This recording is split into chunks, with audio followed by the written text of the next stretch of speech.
Mon père était un nomade au désert, de puits en puits, cherchant les sources vives, le cuir brûlé de soleil et de vent. Mon père était un nomade au désert, poussant devant quelques brebis poussives. Derrière lui, la femme et les enfants. Glory, glory, hallelujah. Glory, glory, hallelujah. Glory, glory, hallelujah. Loué soit. Bien-aimés du Seigneur, vous allez suivre l'enseignement biblique sur la puissance du sang de Jésus. Enseignement donné par M. l'abbé Hippolyte Mwaka Lusavu. Sous la tente à le suivre, rompant le pain dans le soir flamboyant. Mon père était un nomade au désert, je garde au cœur le désir des eaux vives et sa chanson qui parlait du vivant. Glory, glory, hallelujah. Glory, glory, hallelujah. Glory, glory, hallelujah. Loué soit l'Éternel. La puissance du sang de Jésus. La puissance du sang de Jésus. Beaucoup de chrétiens qui ont accepté Jésus dans leur vie savent que Jésus est mort pour eux. Ils sont sauvés grâce à son œuvre de la croix. Ils savent que le sang de Jésus a coulé sur la croix, mais ignorent parfois l'importance de ce sang dans leur vie. Ils ne savent pas que ce sang répandu pour eux est puissant. Ils ne savent pas que ce sang est un sang restaurateur de tous les domaines de leur vie. La Bible parle du sang. Le sang se trouve dans la Bible 425 fois, dont 323 fois dans l'Ancien Testament et 102 fois dans le Nouveau Testament. Le sang. Et d'après la Bible, le sang possède une dimension mystérieuse. Le sang contient la vie. Le sang est même la vie de toute chair, c'est-à-dire son âme. Et dans Lévitique 17, verset 14a, il est écrit « L'être de toute chair, c'est son sang ». Voilà pourquoi le sang mérite un traitement particulier lorsqu'il est répandu lors de l'abattage des animaux, qu'il soit destiné à être consommé par l'homme ou sacrifié pour Dieu. Il en va de même du sang humain, qu'il soit versé naturellement, donc le sang qui peut sortir naturellement, là on voit l'hémorroïde, qu'il soit versé naturellement, accidentellement ou volontairement. Bon, le sang vraiment a une place importante dans la parole de Dieu et donc mérite un traitement particulier. Et dans l'Ancien Testament, quand on parle du sang des animaux, ce sang ne peut pas être consommé. Lévitique 7, versets 26 à 27. Et surtout, quand il s'agit du sang de l'animal sacrifié. Donc généralement, il y a le sang des animaux, pas sacrifié ou pas, mais attention surtout pour le sang de l'animal sacrifié. En tout cas, le sang de l'animal sacrifié sert de signe sur la porte des Hébreux dans la nuit de la Pâque. Exode 12, verset 13. Exode 12, verset 13, nous lisons. Et le sang vous servira de signe sur les maisons où vous serez. Je verrai le sang et je passerai par-dessus vous. Et il n'y aura point parmi vous de plaie de destruction lorsque je frapperai les pays d'Égypte. Un signe de sang.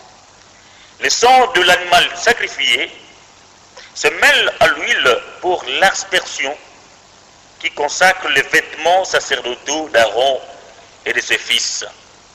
Exode 29, verset 21. Le sang de l'animal sacrifié est déposé ou répandu sur ou autour de l'autel.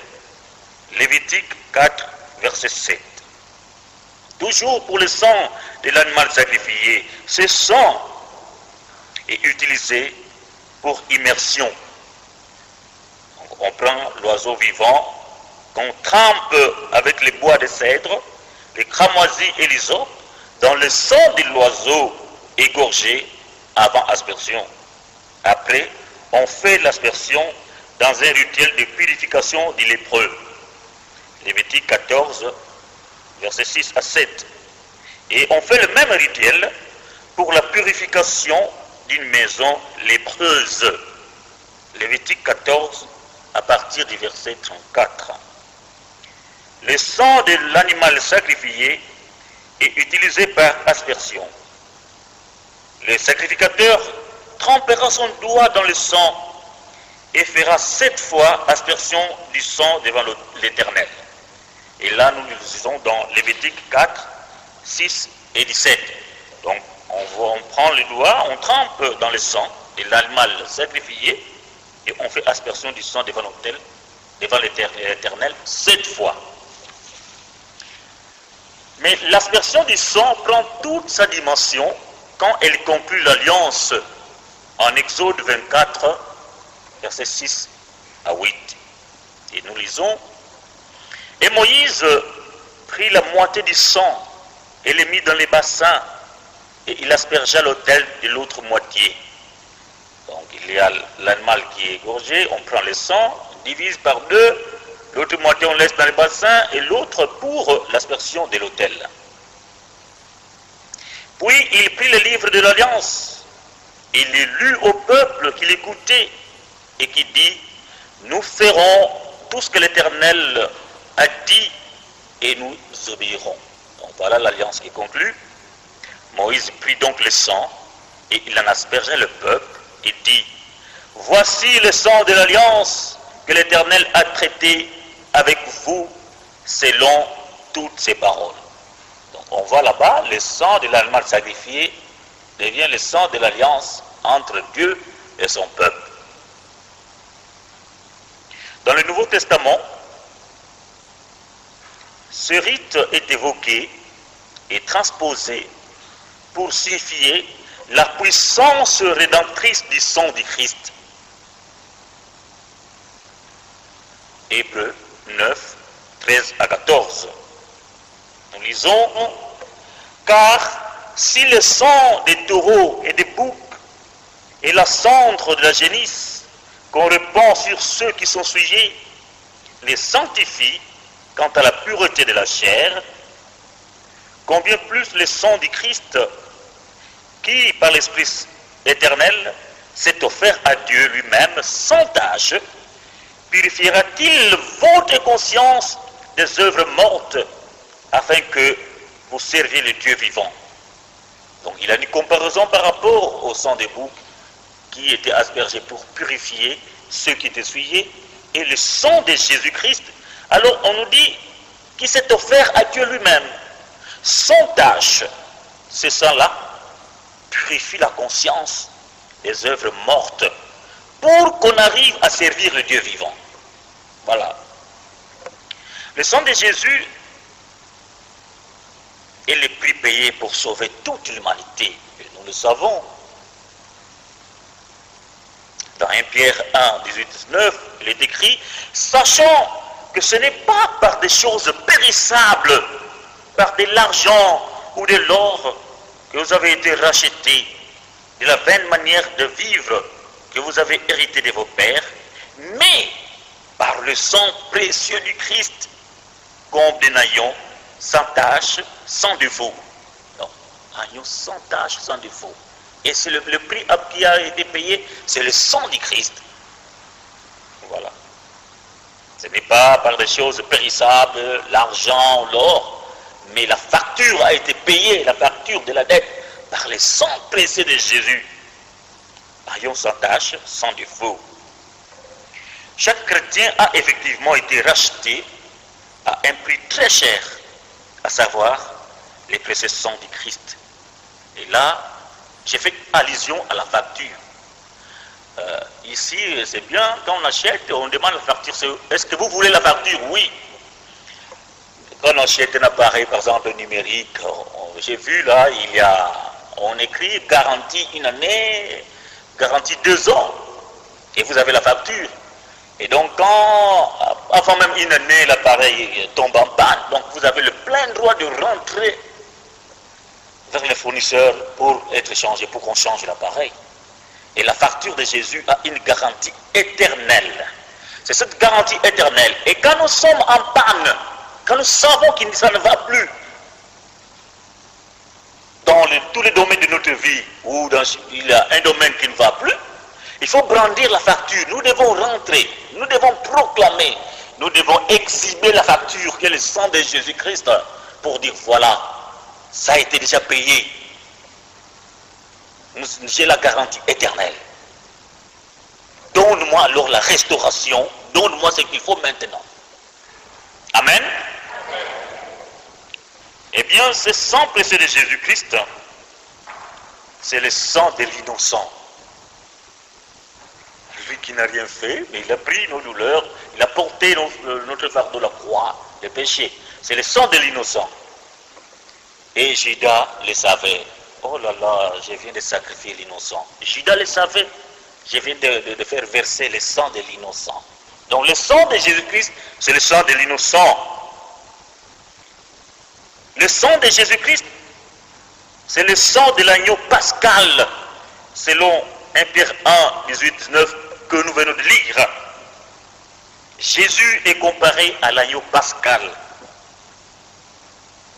En tout cas, sous l'ancienne alliance, le sang de l'agneau pascal était aspergé sur chaque foyer israélite.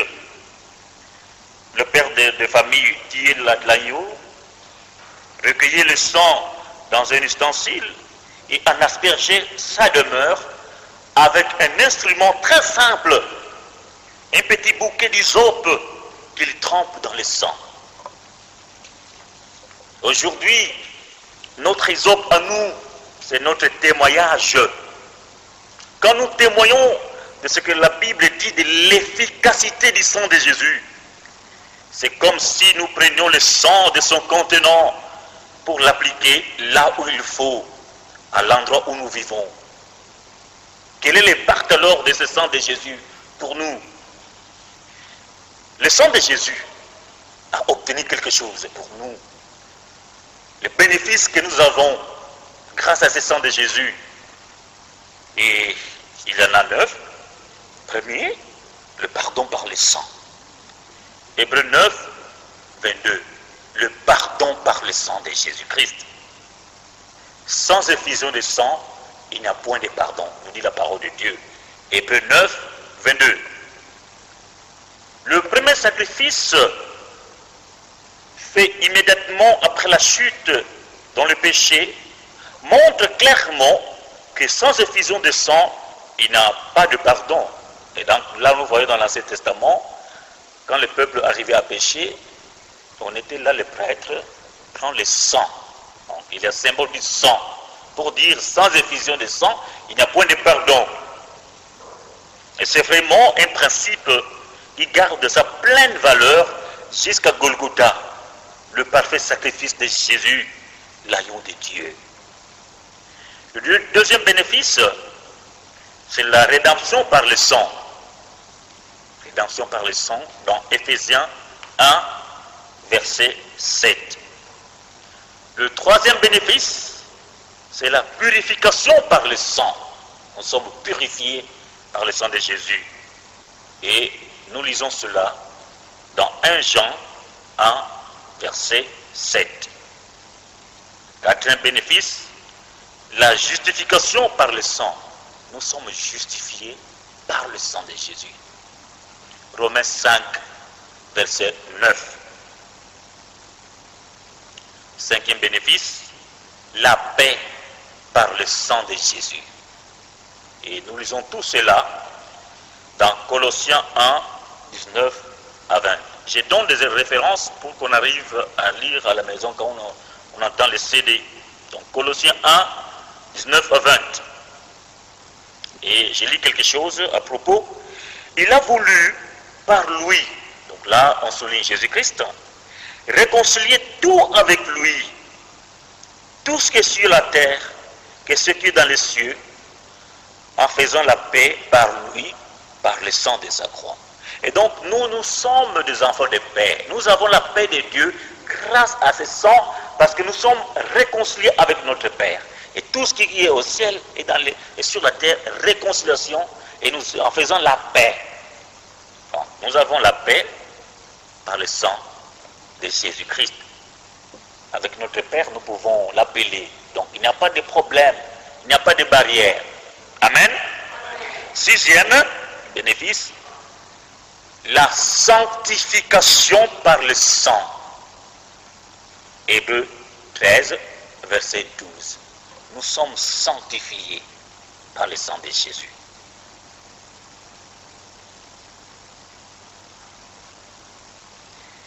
Septième bénéfice, l'entrée par le sang. L'entrée par le sang. Hébreux 10, verset 19. L'entrée. Alors on ne se limite pas au niveau des parvis, on entre dans le saint des saints, dans le sanctuaire. Ça, c'est une grâce. Oui, nous avons, au moyen du sang de Jésus, une libre entrée dans le sanctuaire. Dans l'ancienne alliance, le grand sacrificateur seul était permis d'entrer dans le saint des saints une fois l'an. Grâce au sang de Jésus, tout enfant de Dieu a non pas une fois par an, mais en tout temps, une entrée libre dans le sanctuaire. Et voilà que nous sommes là, entrée libre dans le sanctuaire. Donc, dans l'ancienne alliance, il y avait des barrières, on classe les gens, les femmes là-bas, les hommes devant, parce que vous les femmes, vous n'avez pas assez de dignité derrière. Et d'ailleurs, on vous met à côté des enfants. Et ceux qui sont encore dans les ténèbres, donc qui se disent païens, pécheurs, derrière là, vous n'entrez pas. Et le prêtre était devant. Donc voilà la classification des hommes. Et le grand prêtre entrait une fois l'an dans le Saint des Saints pour présenter, pour demander pardon, pour présenter les intentions du peuple. Et Jésus vient, son sang supprime tout cela. Non, non, non. Tout homme a accès dans le sanctuaire. Nous pouvons venir ici sans problème, sans distinction de place, tout ça. Non, vous entrez. L'entrée libre grâce au sang de Jésus-Christ. Oui, par le sang de Jésus, nous devenons tous des sacrificateurs. Le Christ a fait de nous un royaume des sacrificateurs pour Dieu son Père. Apocalypse 1, 5 à 6. À ce propos, il est écrit dans la première épître de Pierre, chapitre 2, 9 à 10, je lis pour vous. Vous, au contraire, vous êtes une race élue, un sacerdoce royal, une nation sainte, un peuple acquis, afin que vous annonciez les vertus de celui qui vous a appelé des ténèbres à son admirable lumière. Vous qui autrefois n'étiez pas un peuple et qui maintenant êtes le peuple de Dieu, vous qui n'avez pas obtenu miséricorde et qui maintenant avez obtenu miséricorde. Voilà, par le sacrifice de Jésus, son sang précieux, nous sommes transformés. Nous avons une place de choix dans le cœur de Dieu. Alors là, autrefois, maintenant. Amen. Saint Paul a dit, ceux qui sont dans le Christ, ils deviennent de nouvelles créatures. Les choses anciennes sont passées, et voilà que toute chose devient nouvelle. La nouveauté avec Jésus. 8e bénéfice, la victoire par le sang de Jésus.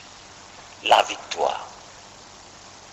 Apocalypse 12, 10 à 11. Et je prends le verset 12.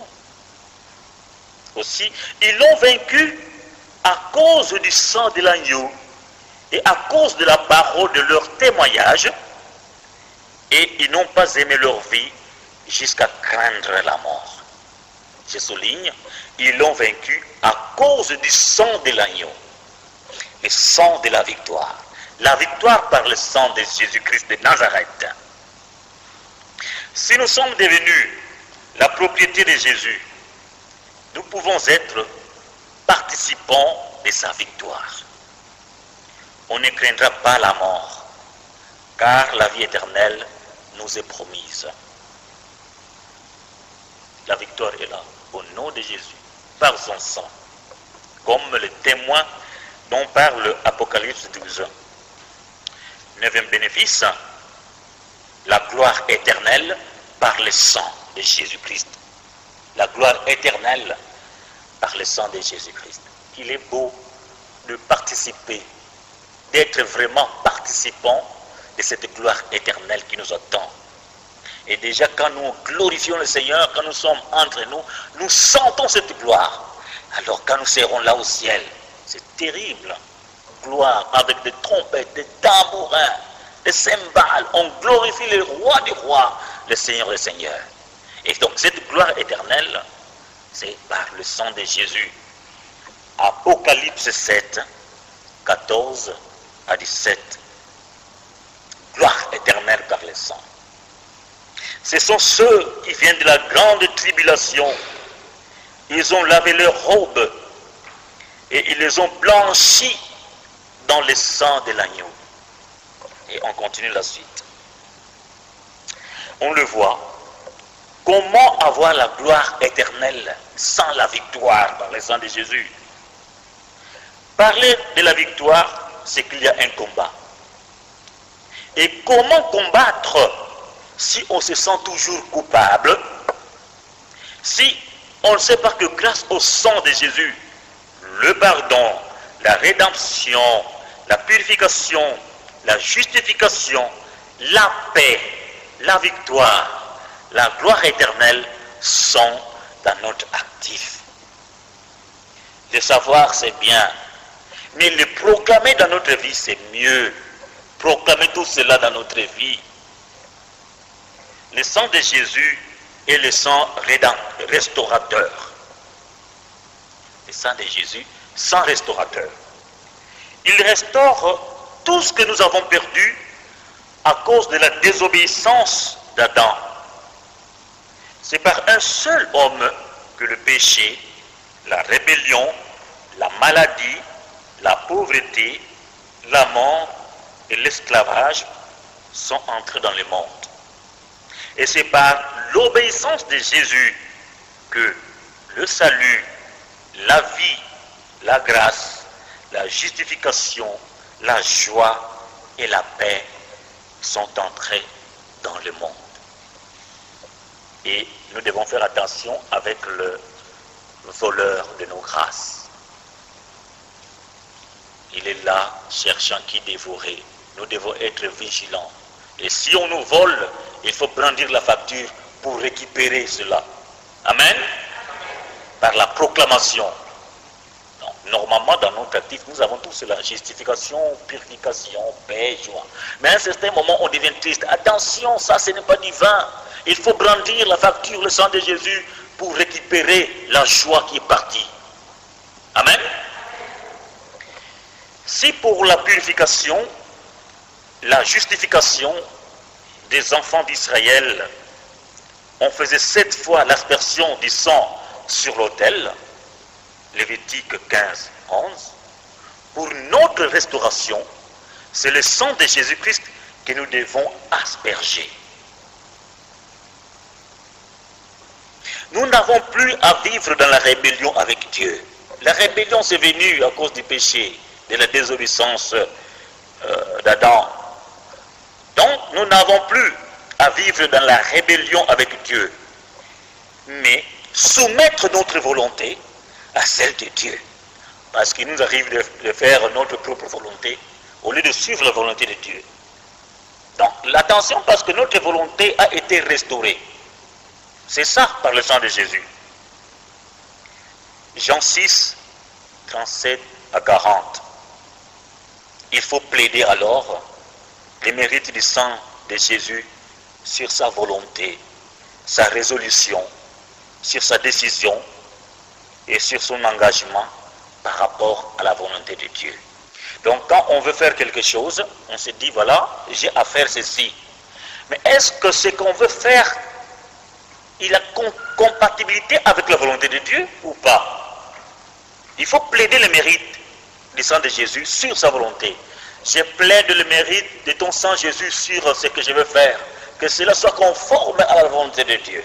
C'est cela. Donc on s'abandonne à Dieu, on remet sa volonté à Dieu. Amen.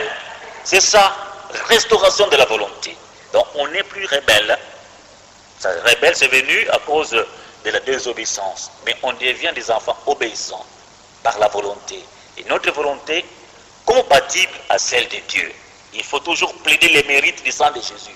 Le sang de Jésus a été répandu pour moi. Il y a une grâce, que ma volonté soit restaurée. Seigneur, ce que je vais faire, que ça soit conforme à ta volonté. Le sang restaurateur, ce sang restaure notre vie. Lorsque nous mangeons la chair et buvons le sang de Jésus, il établit sa demeure en nous. Notre vie est restaurée. Donc chaque fois que nous venons ici, nous communions, nous venons à l'Eucharistie, Jésus s'offre au Père avec nous. Nous participons à son sang. Et voilà. Donc notre vie, quand nous le recevons, notre vie est restaurée. Nous ne devons pas vivre comme tout le monde, parce que Jésus vient en nous, il habite en nous, et nous l'accueillons. Et si nous ne le prenons pas, Jésus, dans l'Eucharistie, mais nous le prenons spirituellement, il y a une communion spirituelle. Quand on vient à l'église, il y a une communion spirituelle. Jésus vient en nous. Même s'il y a un empêchement, mais Jésus n'a pas besoin de tous ces empêchements-là. Il vient à nous, même si nous ne le recevons pas par le pain qu'il devient son corps. Communion spirituelle. Donc, il vient restaurer notre vie.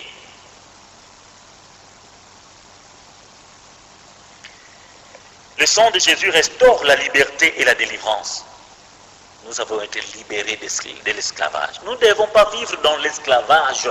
Il y a des gens, des enfants de Dieu, qui se disent enfants de Dieu, mais ils sont encore en Égypte. Donc, ils sont encore esclaves de leurs passions, de leurs désirs. Non, notre liberté, notre délivrance, ça a été restauré par le sang de Jésus. Il faut plaider le mérite du sang de Jésus sur notre liberté et notre délivrance. Apocalypse 1, verset 5. Colossiens 1, verset 13. Le sang de Jésus restaure la santé. Voilà, la parole de Dieu nous dit que c'est par ces meurtrissures que nous sommes guéris. Et à travers les meurtrissures, on voit le sang de Jésus. On demande la restauration de la santé grâce au sang de Jésus. Le sang de Jésus restaure la prospérité. Et ici, la prospérité, c'est la condition de vie normale. Donc, chaque enfant de Dieu doit vivre normalement. Mais on ne comprend pas à un certain moment que vous êtes en train de mener votre vie, Mais comme si vous ne vivez pas. Il faut réclamer la prospérité, c'est-à-dire la condition normale de vie grâce au sang de Jésus-Christ. Je dois bien vivre. Je dois bien mener ma vie grâce à ton sang, Jésus. Et je plaide le mérite de ton sang dans ma vie. Je proclame la victoire de ton sang dans ma vie. Et le sang de Jésus va restaurer la prospérité. Le sang de Jésus restaure la domination. C'est-à-dire l'autorité de Christ en moi. Ce n'est pas pour dominer, pour mater les gens. Mais nous parlons de la domination parce que, dès le départ, il a été remis à l'homme la domination, l'autorité. Adam, Ève. Mais ça a été volé par Satan, parce qu'il était haineux, mécontent de l'autorité d'Adam, donc de l'homme. Et cette autorité est remise à l'homme grâce au sang de Jésus. Donc, l'autorité, nous devons exercer notre autorité. Et il y a quelques jours, nous avons parlé de l'autorité de Dieu en nous, l'autorité du croyant. Donc, grâce au sang de Jésus, cette autorité, cette domination est restaurée. Éphésiens 2, 6 à 7, Éphésiens 3, 8 à 10. Et parlant de l'autorité, je rappelle que tout part de l'ascension et de la résurrection de Jésus. Jésus est monté aux cieux, il est assis à la droite du Père avec nous, nous dit la parole de Dieu. Même si nous sommes encore sur cette terre, nous sommes des citoyens du ciel. Et donc nous avons l'autorité à exercer. Le sang de Jésus restaure la paix et la joie. Nous sommes enfants de Dieu, normalement nous devons vivre en paix. Et c'est la joie. Mais il nous arrive d'être vraiment attristés par des événements. Or, le sang de Jésus a restauré cela. Nous devons brandir, proclamer le sang de Jésus pour que la joie, la paix soient restaurées en nous. Nous ne devons pas continuellement vivre dans la tristesse. La tristesse, ce n'est pas divin. Voilà, là je parlais d'abord du sang restaurateur. Le sang de Jésus est le sang aussi de protection, le sang protecteur. Comme pour le sang restaurateur, il faut appliquer le sang de Jésus, mettre, asperger le sang sur les linteaux de nos cœurs. Les linteaux de nos cœurs doivent être aspergés par le sang de Jésus. Alors que faire? Lire et méditer des versets parlant de l'alliance fondée sur le sang de Jésus. Donc vous trouvez un passage qui parle du sang de Jésus. Avoir l'habitude de participer à l'Eucharistie où Jésus s'offre au Père, où on perpétue le sacrifice de Jésus à la croix. Avoir le courage, l'habitude de vous recouvrir, vous et le vôtre, et tout ce qui paraît important pour vous avec le sang de Jésus. Faire l'aspersion de chaque jour du sang de Jésus sur nos familles, nos membres de famille, donc, nos moyens de transport, notre esprit, notre âme, notre corps, sur nos finances, nos biens, nos affaires, asperger le sang de Jésus. Je m'asperge du sang de Jésus. Je me couvre du sang de Jésus. Et cela soit pour ma maman, pour mon père, pour les enfants. Je couvre le sang de Jésus. Je couvre le bien, mais bien, le sang de Jésus. C'est cela. Et ça marque, ça apporte la protection. Voilà, contre les attaques du malin. Et le faire matin, soir, à tout moment quand on le veut. Il faut rester dans la proclamation du sang de Jésus. Je proclame le sang de Jésus dans ma vie. Il faut rester, il faut le dire, il faut témoigner. C'est cela prendre l'hysope pour asperger par le témoignage de notre parole, par la proclamation de notre parole. Alors, il faut rester dans cette proclamation jusqu'à ce que nous voyons le soleil de notre délivrance, de notre restauration, de notre guérison, de notre prospérité, de notre liberté, de notre joie et de notre paix paraître jusqu'au zénith. Donc, tant que je ne sens pas encore la délivrance pour ceci, la délivrance de mon père, la délivrance de ma soeur ou de ceci, je continue à proclamer la délivrance par le sang de Jésus pour ma soeur, pour mon père, jusqu'au zénith. Amen.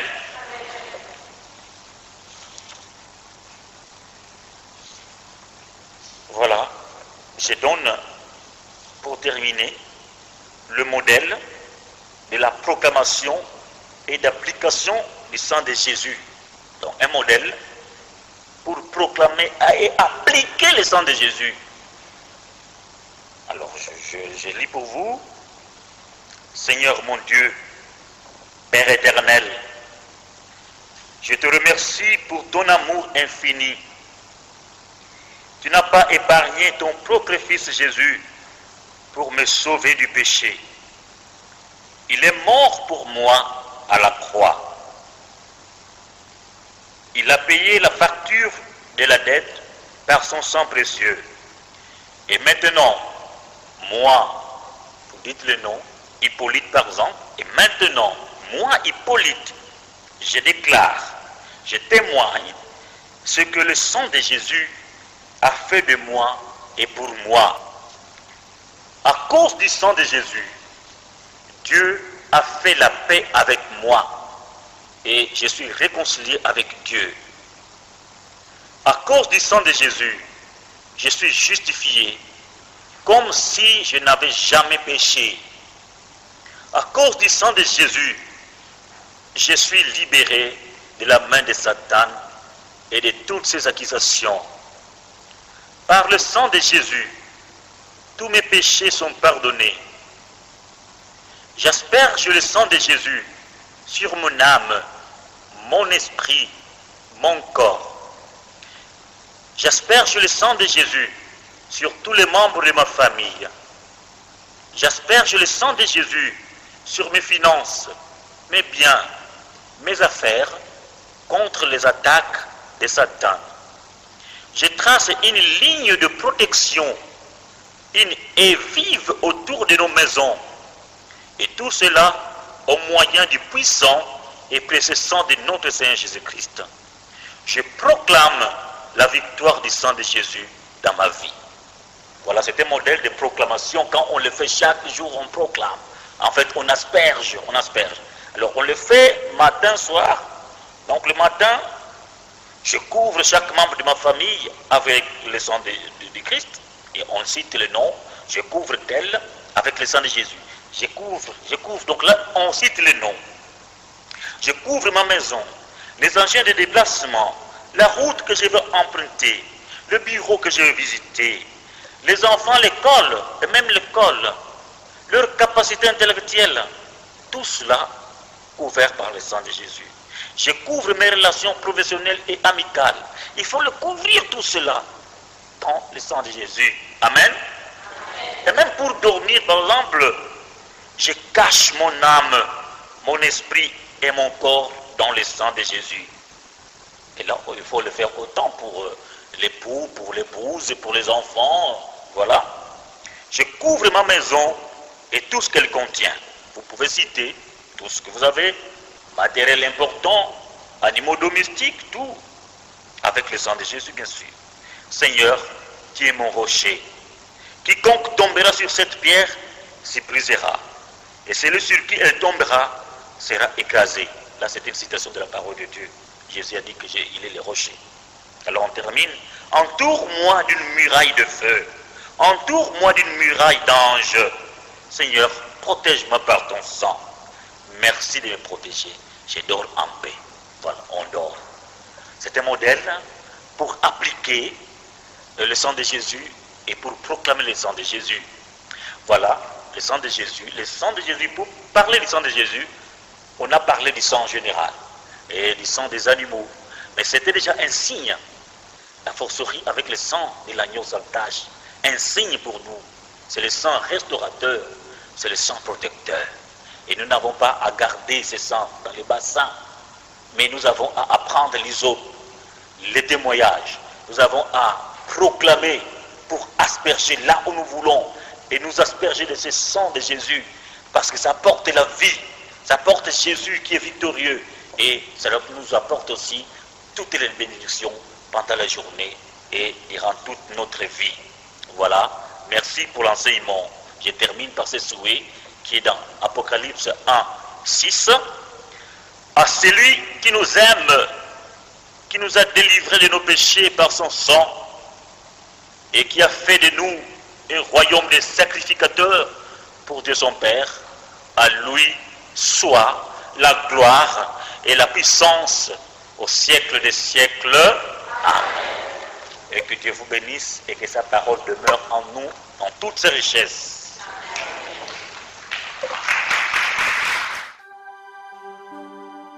Bien-aimés du Seigneur, vous venez de suivre l'enseignement biblique sur la puissance du sang de Jésus. Enseignement donné par M. l'abbé Hippolyte Mwaka Lusavu. De puits en puits, cherchant les sources vives, le cuir brûlé de soleil et de vent. Mon père était un nomade au désert, poussant devant quelques brebis poussives.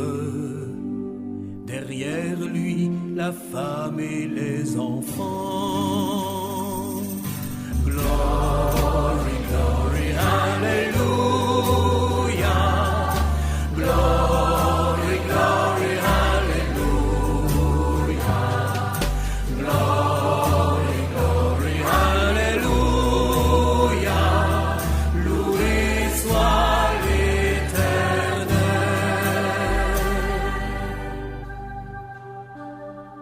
Mon père était un nomade au désert.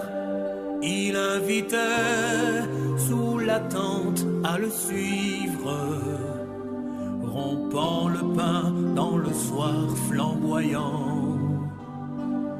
Mon père était un nomade au désert. Je garde au cœur le désir des eaux vives et sa chanson qui parlait du vivant.